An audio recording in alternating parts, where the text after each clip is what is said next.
As with every model before, I'm going to go through the cleanup process. Now obviously this isn't a model that I'm going to use for anything. Maybe I could extend that and turn it into a screwdriver or something, and this will just be a funny bumpy handle. But really it's more just to show you some new passes that you're going to be taking as part of the cleanup process. So the more you learn, the more you're going to have just different things to check each time you do cleanup. So the first thing I'm going to do is I am going to make sure that the pivot's at the origin. So in between the videos I moved it, but it was set back just a little bit because of where things combined. And so you just want to double check. If the pivot's not at the origin, hit the D key, hold down the X key for snap to grid or turn on snap to grid up there, and make sure that that's at the origin. Then I will go through basic cleanup. So naming the object, this will be append cube underscore mesh. I want to get rid of the history that you can see on the tabs here. So edit, delete all by type history, and out of force of habit, modify freeze transformations. I would then do the basic cleanup of checking the outliner, make sure that's the only thing there, and that's usually where we've ended it. But now here's a couple of new passes to check for. One is to check for backface culling. So if backface culling is already turned on in a scene, when you open the scene, if it's already on because you've turned it on before and saved it, sometimes it will not actually recognize it, and so you can turn it off and turn it back on to have it work. And then I like to just do a fly around my object or into the object as well, just to make sure that the back faces are going in the correct direction, that you have the face normals coming outwards or inwards depending on what you're doing with the model. And so after checking that, one final check that I will sometimes do, and this is where you can use tools,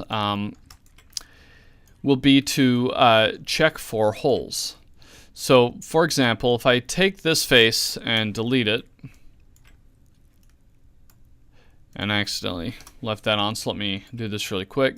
I use the multi-cut tool and cut in something.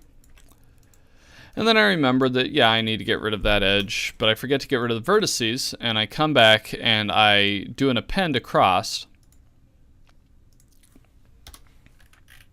Everything on the surface looks okay. I may even come back later, check vertices, and go, oh, that's going to be n-gon. So let me delete those. Let me do an n-gon check. So mesh, cleanup, select matching polygons, faces with more than 4 sides, hit apply, and it looks like everything's good. One last check I would recommend you do is turn on the append to polygon tool. If you turn that on and then you see that some of the lines have thickened, so let me exit out of that append to polygon tool first. Select the object. Now watch this again. Append to polygon tool. See how that line just thickened? That shows me that there's an issue where it never actually sealed. Because of that vertice that was in the way during the creation process, it connected across and down, but not up because there were 2 edges there. And so the way I can resolve this is by coming in, selecting this face, and making sure that everything's cleaned up, that there aren't any other vertices in the way. Once again, either use the bridge or use the append to polygon tool to fill that gap.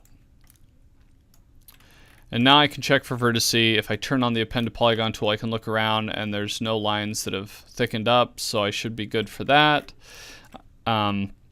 Just double check everything. Once again, mesh, cleanup, check for n-gons, that's fine. Check the outliner. Because of the work I just did and some of the cleanup I did, there is going to be history on there again. So edit, delete all by type history. The transforms are still frozen, so we're good there. And so now this object is actually clean. So as you continue to work on your own models, make sure to add in these additional cleanup checks that you need to be doing. In addition to checking for n-gons and deleting history and freezing transforms, make sure to check the face normal directions and also look for gaps and holes that may be in your geometry. So the final step, File, Save Scene As, Append Cube, and I will save it.